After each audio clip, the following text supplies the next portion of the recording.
struggle for performance and long-term brand building is real. What are all of these ists? What are we coming in to do, and what is the ism we're creating? We now live in a culture where long-term is really hard to predict. Essentially, the systems and the games that we're playing currently are the performance games. And if I don't execute that idea, you've probably found the same thing, right? Is that sometimes what happens is the idea happens with or without you. In the short term, this video will flop. Okay, so this is a topic I think about all the time. I wrote a tweet about it a couple of years ago and it sticks with me a lot. And it's just simply, there is no ism without an ist. So I'm just going to break that down. No crazy editing. I just want to go with the thought, to be honest. So what does that mean? So let's take art, for instance, as that's kind of more comfortable territory. So for instance, let's think about cubism, right? So let's say the cubists were the people that pioneered that movement. So when you had, let's talk about surrealism, the crazy mad artists doing all this, pioneered in Paris by Salvador Dali and people like that, going to do crazy stuff. They didn't like sit down one day and go, it's going to be called surrealism. I mean, maybe they did, but it didn't have that network effect. What happened was there was a collective sense of ideas that aligned with a couple of people, and then that continued. So you had an ist over here, and then you have an ist over here, and an ist over here, and eventually that becomes a collective idea. Let's look at it in other things. Let's say politics. So if you've got Marxism or fascism or patriotism, let's look at it. These are ists, so people, but which we're going to call ists, that then over time shared an idea that became an ism, and that ism became in the Richard Dawkins sense, a meme that was able to proliferate through people and kind of transport ideas at speed. So when I kind of wrote this tweet, this idea of an ism, it doesn't really exist, to be honest, and it doesn't exist any more than Facebook does, and it doesn't exist any more than Amazon does as a concept. Yes, these are businesses, but like the corporation in itself taking some of the ideas from, what's the book? Sapiens. The reason why civilization was able to grow is because we developed the ability to govern people on ideas at scale, right? And that is a lot to kind of circle back around to what that means. That is a lot of how branding works, or how even, marketing works. And we live in this transitional period from a design brand perspective where you've sort of got the good versus evil. It depends on which side of the fence you're on, but it's essentially against performance marketing and brand marketing. Now, if you think about all the AI advances, so let's say like UGC stuff, which is, if you don't know, I'm not in any way an expert on it, but essentially you can write a script, choose a face, upload an image of your product you want to sell, and it will create a video. You can then test that, do loads of split testing, and then export that at scale, do 1,000 videos on a million different TikToks and YouTube shorts and stuff to promote your good. So from a fast growth perspective, it is of course amazing. You're going to make a lot of money. If you had a product and that's what you're in, especially if you're in like fast-paced stuff, like any kind of consumer good thing, you're going to absolutely clean up. But from a brand perspective, let's go back up there.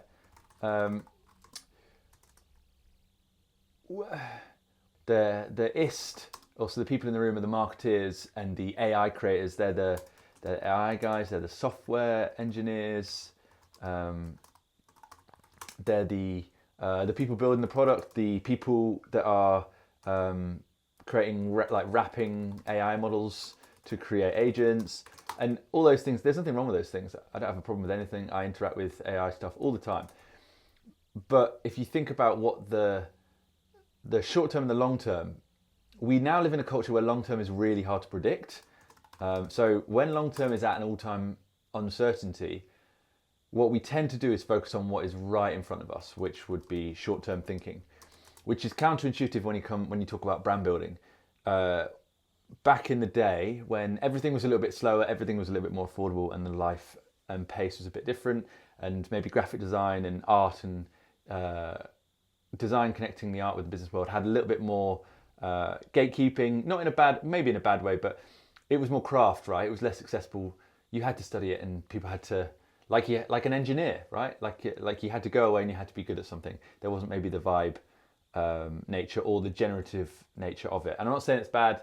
Like if you're a one-man business, if you're in a culture where you don't have access to a lot of stuff and the internet is the way you make money, suddenly now you have all these tools and now you can build a business and provide, and like amazing. Everyone has their turn in the sun. Graphic designers had their turn in the sun from a design perspective for a long time. So I'm all up for change. I'm all up for growth. I'm all up for skill stacking. Like I don't believe in just because I don't know or I'm not the best or authority on the room. Not that I am anyway. But like if I'm not the idea in the room, then it's therefore bad, because obviously, as you know, new and different feels the same as bad in the beginning, because your brain hasn't got like a neural pathway, so maybe you reject it. Some people don't do that, some people do that. Anyway, I'm getting off grid. So that ism is, so going back to brand marketing and brand building, let's say, which would be performance and brand is the easiest way to do it.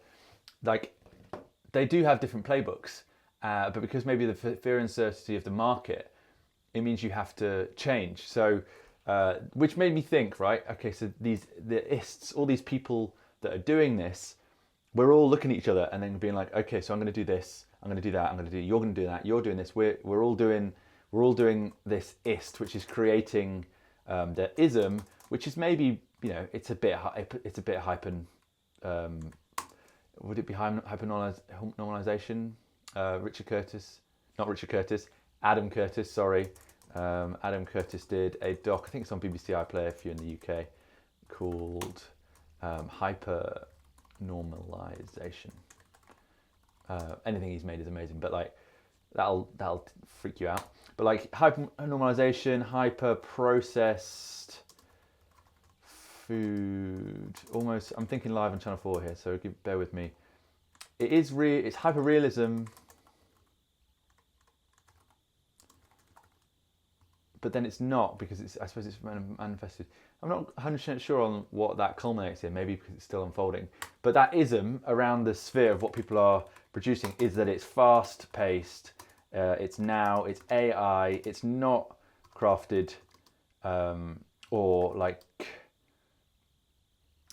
you know, we're trying to eliminate the guesswork, but at the same time what we're eliminating is the happy accidents, right? Which is, unfortunately, where half of humanity's amazing creations were made because of accidents, right? Let's do, so penicillin. I don't know how to spell penicillin, sorry. Penicillin, you've got Viagra, that was a blood pressure medicine that was accidentally did that. I don't know if I'll get cancer for writing that. Especially with pen above it. Anyway, so yeah, so you've got this fast-paced now mentality, which I do buy into. I do really believe that you've got all these, like, you want to iterate, right? You want to iterate, and the better you are at what you can do is you narrowing the gap between idea and execution, and it being successful within the conditions that you've set. So say I want to make a poster and I want to make it in a minute and I do it, then if I create the poster and I'm happy, then I've succeeded in that approach. So we build brand identities in 10 days to get operational, to allow businesses to, if you're like starting, you can just get started and get cracking, get you operational, because mostly you just want to get investment. If you're kind of in between Series A and Series B, probably you started with some kind of like janky logo or like janky system. You just cared about the product and the people and the network. And now those two things, going back to that brand building performance thing, you're hitting a little bit of an apex problem, which is where we'd come in. So usually got the data, and then the other one would be that, you know, you've got some good stuff and you just want to elaborate on it. So they're the conditions that we've set as a business, and we've realised that with a lot of effort and kind of experience, we can bring that down to 10 days, right? So that we are, I guess, you can't be a perfectionist, and perfectionism is sort of rejected in that idea, right? But you see, the people who are very about perfectionists or perfectionism wouldn't really do that type of thing because their logic gap, like you can't achieve it in 10 days. No, it's got to be a craft, blah, blah, blah, blah. And that might be old thinking. So a little bit more of the brand-led idea and the craft-led idea, rather than maybe where we're at right now, which is pure performance.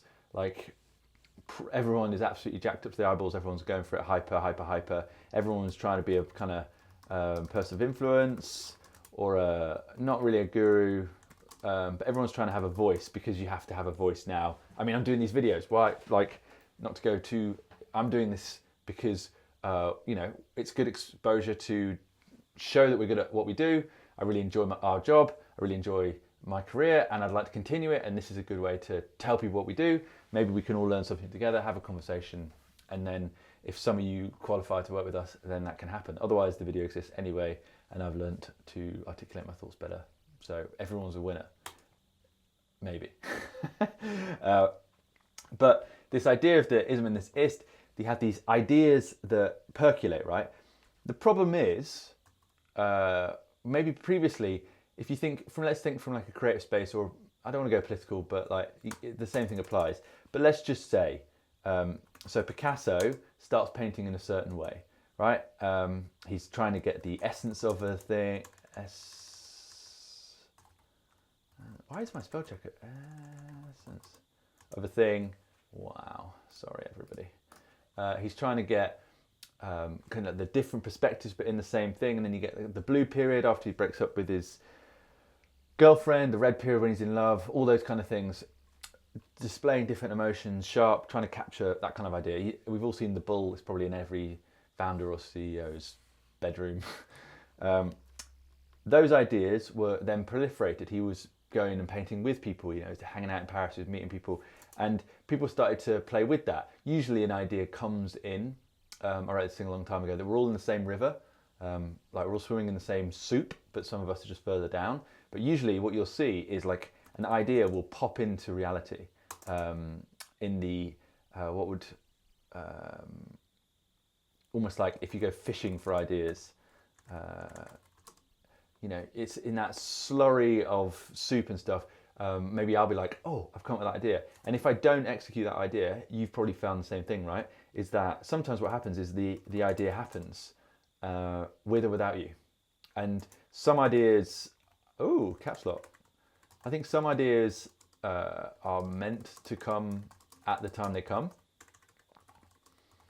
And I don't know how that happens. I think David Lynch calls it fishing for ideas. But like, I don't know, I'm in no way going to try and say that I understand that stuff. But like a fun story, like back in the day. So back in the day when we were doing, like, I think I was just out of art school. So somewhere art school, London, 23, 24. I really wanted to make posters, but I needed a brief because like you can't just make posters, right? So I wanted to create a fake club, and then that fake club would run fake like music nights, and then those fake music nights would have that I would then like sell them as prints, and then around that ecosystem I would then like write, almost create a character. I've always enjoyed writing fictional characters, but that live in a pseudo kind of real world, and then they would have like almost playlists that you could follow, and then eventually you would maybe end up doing these real nights, but at like real establishments rather than fake clubs, and so on and so forth. And then it was a way for me to sort of make something. I did it a bit, but basically I was also trying to crack into the industry and had a full-time job, so it sort of went a bit flat. And what actually happened, I remember reading it, like 2 guys did it, like maybe they were already doing it, maybe I'd in my subconscious seen it and it had happened, but I was pretty pissed off about it. And they'd done it, and it was like exactly the same idea. And that's a very small, in the middle of nowhere, Londonist, zeitgeist of just like being in creative culture when you're young. But like, it's interesting, I'm sure those ideas exist on the micro and the macro. So like, for instance, right now. So when these ideas happen, currently because we're on social media, so we're more connected than we ever have been. I promise there's a point. And so you have this social media vibe, right? So we're all signaling, like, you do this, I'll do that, you do this, oh, we should do that. Is that how we make money? Okay, bam, bam, bam, bam, bam, bam, bam. So our ist nature, if I want to call it that, I've never said that before, and the outcome of the ism isn't being explored in the cubist way, where we like go off and do stuff, come back, do some findings, find some stuff. We're all sort of like looking at people, and then eventually what we do is we start looking at the third party, which is software, the platform we're on, and ultimately easy way to bucket is just technology.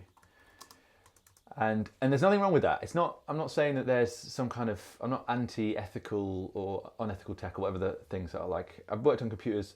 I'm more of a software user guy. I don't know how to code. I don't know how to build in that sense.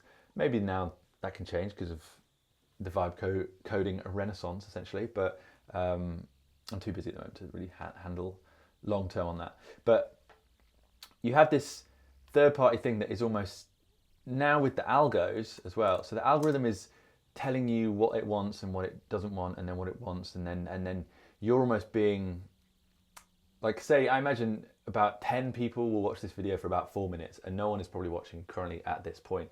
And the hard thing is I'll have to sit here and be like, okay, I should make a different type of video because it doesn't resonate with my audience. And I understand all this, I do ICP stuff for a living. I get it, that, it's not of value. But at the same time, if you think about, in the short term, yes, this isn't going to work. Oh, in the short term, this video will flop, right? But from a long-term brand building sense, I am currently sharing my ideas, understanding, I'm doing it in a very honest way that is almost time-stamping my values or how I see the world, rather than maybe completely and utterly bending my personality from this to the other, or just trying to fit in to make something. Now, obviously, there's a blend. There's some unawares that I'm not aware of, unknown unknowns that I'm not aware of that are obviously influencing some of my decisions. I obviously want to make money and have a business and have a successful business and provide my family, blah, blah, blah. So I am naturally streaming. Like, I wouldn't really like to be on camera. Like, I've got pretty red skin, not really into it, but I'm doing that because it's part of the game. Like, it's part of the business. So, whereas I'm actually now kind of beginning to enjoy it. But what I would do previously in the long term is I would go off and maybe write, my way is I like to write a long essay and like kind of really flesh out and articulate it and bring it all together, and then that would be sort of the thing, which can take a bit of time, can take like a couple of weeks. And I've found myself doing those things less and less. I'm sure there are plenty of other people out in the world who have been more diligent with that, but the nature when I'm quite close to the edge of what's happening. Okay, learn that. How do we evolve that? How do we do that? The struggle for performance and long-term brand building is real, both on the service side of things. I help brands build their ideas. I also have my own philosophy. I also co-founded in Sprint Depth, so we have our own philosophy as a group too. So it's like all these almost kind of, we're all coming together as ists to make our little isms, and then the the memes are kind of iterating through. But I don't think they've ever been so influenced in the short-term thinking than the long-term. And it is in the long-term. Like, if someone gives you, I know, is it Maslow's law or Dunbar's law? Maslow's law, I think. It scales to the size of the time. Dunbar's laws is 150 people. Yeah, 150 monkeys, whatever. Maslow's law, Maslow's hierarchy of needs. Maslow's hierarchy of needs, Dunbar's law. The other one that I'm forgetting, I don't want to Google it because I want to stay in this, but that one where the time shrinks or expands to the size of the task. Maybe it will come to me. Let me know in the comments if anyone is watching, which you are not. So if you set yourself 3 weeks, there is this whole idea, and I think personality-wise, people are like, oh, you procrastinate, oh, you leave it to the last minute, and that may be people who are slightly more on the creative, I don't want to lose labels, but like slightly more on the left brain crazy, bit like ADHD-ishy spectrum of that kind of thing. They need a hard deadline. They can't sit there.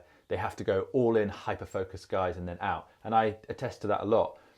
But I don't think you are always in, I don't think every single person on the planet is like that. I think there are some people who are really methodical. Like I know some people that are very systematical, and if you lit for 3 weeks, they won't procrastinate. They will just be like, how would I build this if I had 3 weeks? And then they start it's like, okay, so I'll build the foundations like that. I'll build the foundations like that. I'll do this, that, that. And 3 weeks in the grand scheme of things is still a long time, right? But because we're in this like get it out in a day, we run this brand sprint agency. It's 10 days. Like I get it. I'm sipping the Kool-Aid with all of you guys.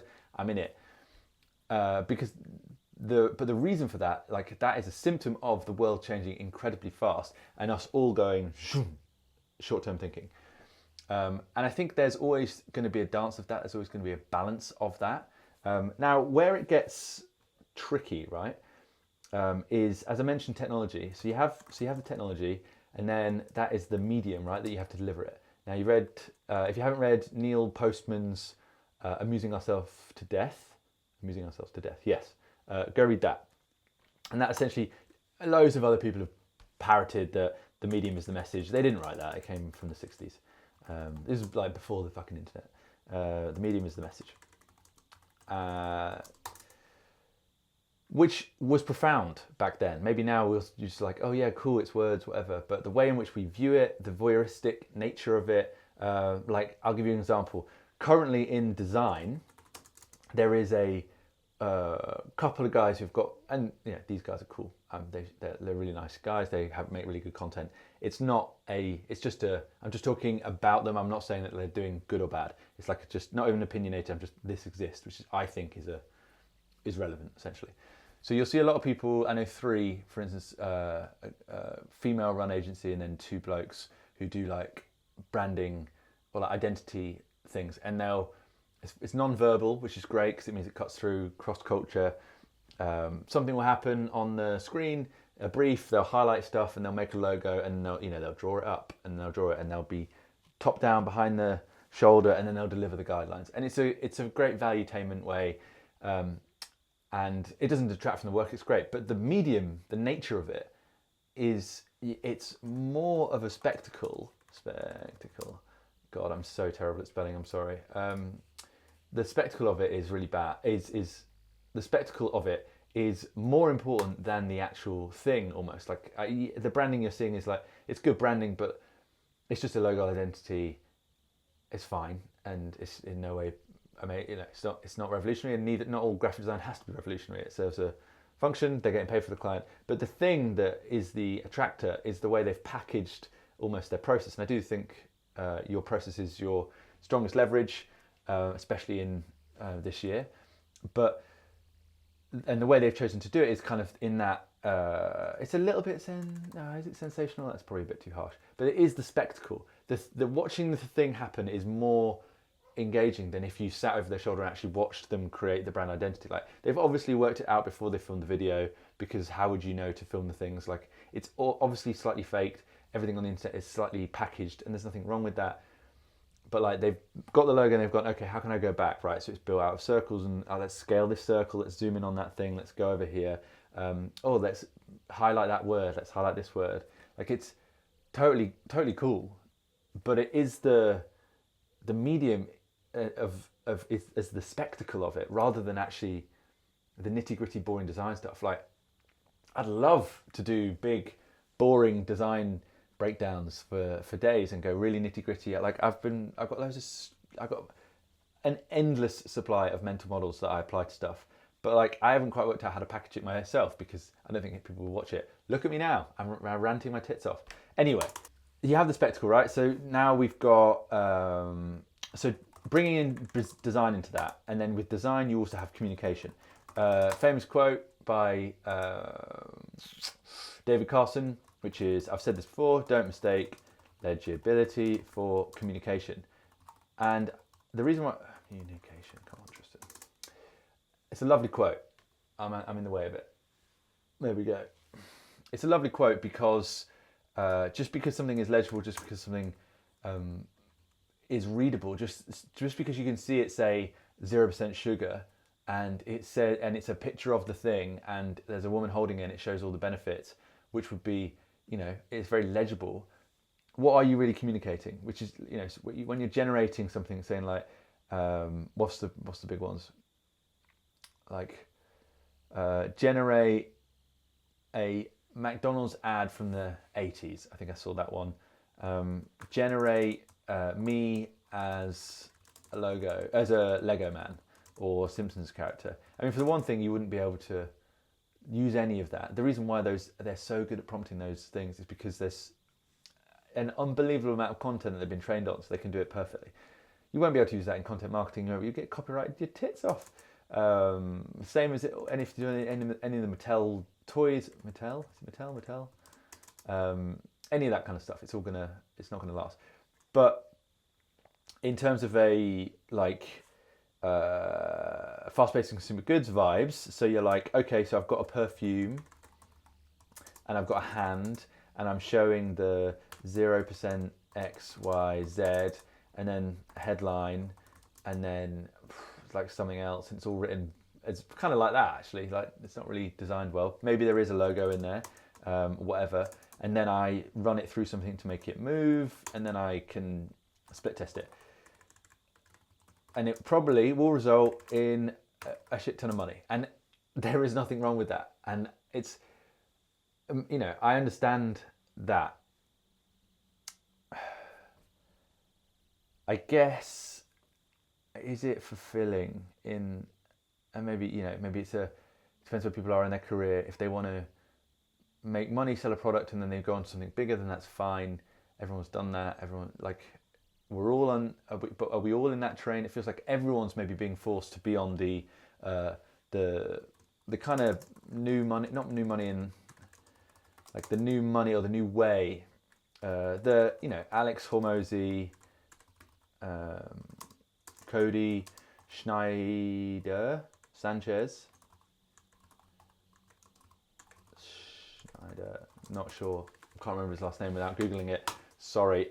He's really big into the marketing UCG thing. I watch all this stuff. I think it's cool. I like it. Alex Hormozi. Oh, it's written again. Hormozi. Again, he's a lot more richer and successful than me, so I have no problem with it. I've listened to a lot of his stuff. I've learned a lot of stuff about marketing from some of his more performance-based stuff, and there's nothing wrong with that.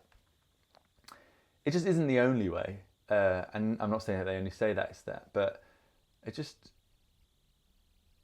gets to the point where everyone's like, all right, cool, right, so this fake thing is selling me this thing that could be faked, and it's got community notes under it saying that it could come from Alibaba.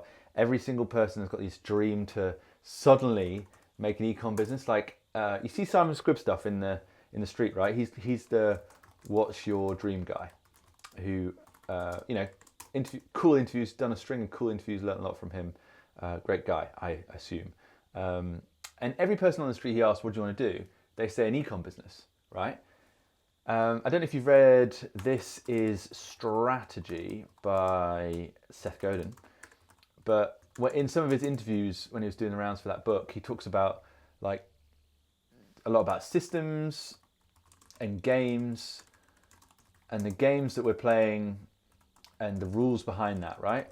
And essentially, the systems and the games that we're playing currently are the performance games and the optimized games and the iteration games. I'm a big fan of iteration, but it's iterating towards optimization, maybe not towards transformation. Now, transformation is like we've gone from like a skateboard. So what is it, like the old adage, right? Is it's a skateboard, and then it's a bike, then it's a motorbike, then it's a car, then it's a plane, then it's a rocket, right? This is the way to iterate and build an MVP, like MVP. I really think that that's a really good way for society to move through. But with I did a video, my first video on YouTube on another channel was a concept I think about all the time, which is one of mine again, general direction of a specific goal. And it's basically all about reduce the barriers to entry until action occurs. So if you want to build something, break it down to all these little steps and then be like, that's a really simple thing. And you've just moved in the direction of it. So the general direction of a specific goal to achieve what you want, right? But the specific goal of all of the current trend of, let's say, performance marketing is that it performs better. That's it. There's no other thing, because that's what it's optimizing for. And I think us as designers, us as brands, us as graphic designers, strategists, creative strategists, copywriting, everything is all about performance. And as a byproduct of that is growth. Nothing wrong with that. But is that the only thing we care about? Is that the only reason why people stick around? Is that the audience thing? So going back to what Seth Godin said, he talks about that, like, when people that grew up in the 60s want to be film directors because they were experiencing films. Kids growing up today want to be YouTubers. If you grew up 20 years ago, you didn't want to be a YouTuber. And it's talking about the systems in play. It's not by chance. It's not that you happen to, like I happen to want to go to art school and be a graphic designer, just as graphic design was becoming a really cool way to express yourself and get involved in business, but from a creative side. Like, I didn't invent the medium of it. The medium chose me, essentially, which is a bigger philosophical debate, not for this video. But I think understanding that the rules are at play, right? That the ists and the ism that's created is less, for instance, for one of is growthism or performanceism, right? Scaleism, businessism, and that ism isn't all inclusive. And I think with branding, let's think about Mr. Beast, right? His videos, what's his thing? To make the best videos possible, right? I'm probably butchering it, but the best videos possible. And every single one he wants to go bigger than, every single one he wants to go better. He's doing amazing stuff. I'm not taking away from it. I enjoyed his podcast. All good. Best luck to you. But what's the end goal? His strategy, if he just gets bigger and bigger and bigger and bigger and bigger, is his audience, is he relying on maximum algorithmic saturation, or is he audience building?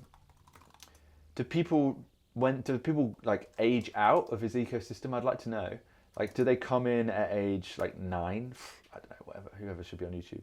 Come in at 9 and then they age out at 15. Like, I don't watch any of his videos.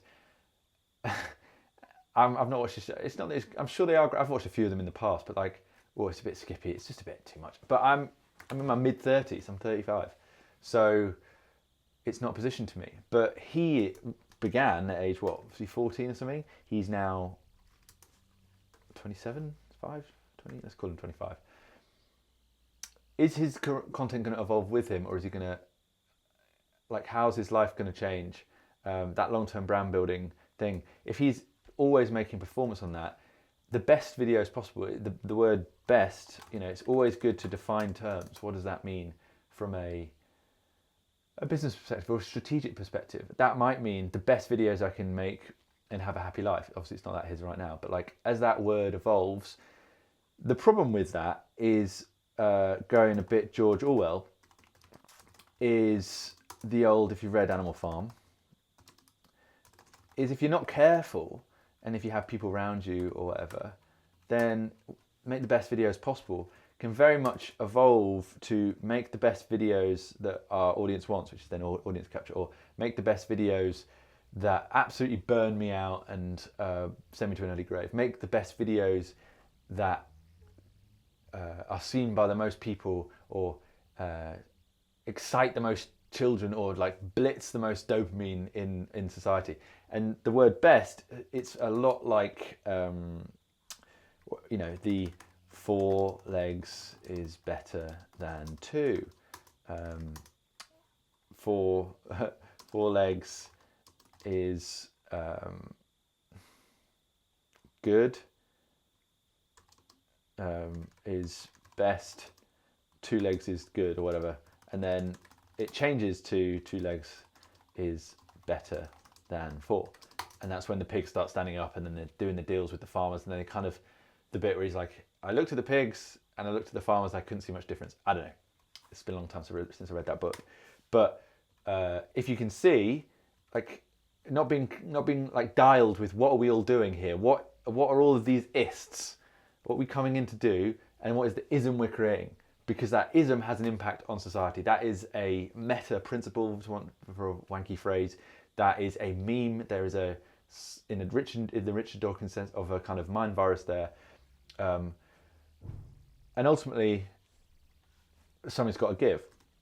Now, to bring it back around to branding, if anybody's still here, what is a way to, like, why is isms and ists important, right? Well, a minimum viable audience is a big thing that people talk about now, right? Rather than going mass, rather than having to do performance marketing, rather than having to do UGC ads that are broadcast on the internet to 100 people, why not? I am a big believer in localism. Problem is, the kind of sort of work I do, given the current economic climate and the de-escalation of graphic design and so on and so forth, and the commodification of that, and the way that businesses are, I'm not making excuses here. This is the market. I'm learning from the market. Localism is hard to do unless you're doing a product. A service is tricky unless it's more of a simple product. Like if you're a plumber, it's a great time to be a plumber and be local. It's a great time to be a joiner. It's a great time to be an electrician. It's a great time to be oversee a wiring, any of those things. Amazing. Those are problems that really need to be solved at a high intensity at the local level.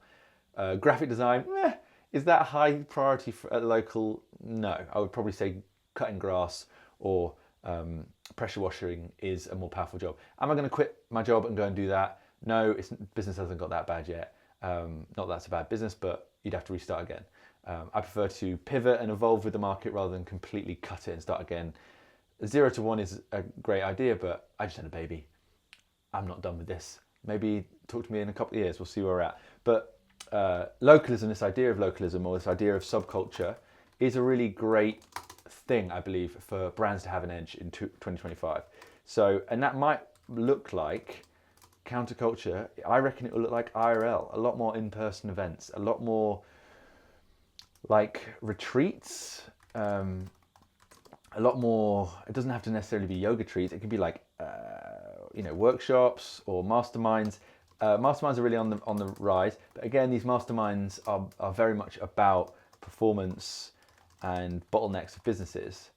I wonder if there's any ones that are more about like discussing long-term brand building, because it's again, when you're in a when there's big question marks everywhere, and there's a lot of fear, uncertainty, and what was the FUD? What's the fourth one? Fear, uncertainty, and dissuasion, deceit. Anyway, a lot of FUD in the market. You narrow your focus. You become a lot more short term. There's a lot more focus on the cycles, and feast and famine happen faster, and then it becomes harder. Whereas I think as design and branding, I think where you will be positioned is maybe slow stuff, maybe counterintuitive will become more of a positioning, or at least a tool. Maybe people just get burnt out with this stuff. Maybe the lack of community will have an effect, and that people will want real stuff. Maybe all this UGC stuff will literally make the internet completely unreasonable. Like all the AI stuff, everyone's a fucking guru. I write shit online as well. Like I'm kind of glad no one follows me, because I don't even know if it's worth it, to be honest. But I like it. For me, it's very much notes to self, which I think is the best way to write it. This is kind of a note to self because, let's be honest, it's been 41 minutes. So yeah, I really think that in the future, the kind of isms that are made, they are still, no matter what happens in technology, like where your dollars go is what you're kind of voting for the future. Where energy, where attention goes, energy flows, to be a bit Tony Robbins, and that we are still in control of those isms, because everything is made from an ist. So when you're brand building, I would say get clear on your strategy, get clear on your long term, even if it's really like long-term principles rather than long-term goals. Like it doesn't necessarily have to be like I want to achieve this, achieve X, Y, Z. I mean, you know, obviously if you can do that, beneficial. But if it's like I want to build something, build X that has Y, that delivers Y and believes in Z. Like something like that. It's ever so slightly timeless, not something like that sits outside of maybe the 3 to 5 year thing. That's more of a goal or a guiding principle or a philosophy. Because the philosophy is going to have long-term impacts. One, that will change your perception. One, that will change the people you attract, which are your ists. And that whatever ism you're building in that brand space, I think it will allow you to maybe talk to them and be like, hey, look, to go Seth Godin again, you know, people like us do things like this, and this UGC thing, this thing, it doesn't really work. I want to go local, or we want to go local ports, or we want to collaborate and do IRL events. We want to build a bit more community. Like we want to send things by post. We want to send things slowly by hand delivery. I'm going to personally go on a trip and deliver things to every single person's workplace. Stuff like that, which sounds marketing hacky if it was in the early 2000s, will now, I think, loop back to being a pretty defendable moat almost, because people aren't just going to do that. People aren't going to care about that. But in that stuff where I believe, like, where performance, every single performance marketer in the room would tell you to fuck off, right? But every brand building person would be like, oh, wow, you're going to hand deliver something to that person. That person is suddenly in your gang. Like, they see that, but you might not see that for a while, right? But long term, whenever they see you, or whenever they're a barbecue, they talk about that time, they tell people, they recommend it, they buy your service, they recommend, like the long-term ROI on that, I don't know how it's calculable, but it is calculable when you think of it as it might just be a happy mistake that might turn into a accidental win. And that is the difference between performance and brand. And I think in this world of many different things, short-term, long-term, the isms that we should be building should be more long-term focused than currently what all of us, if we're ists, are doing.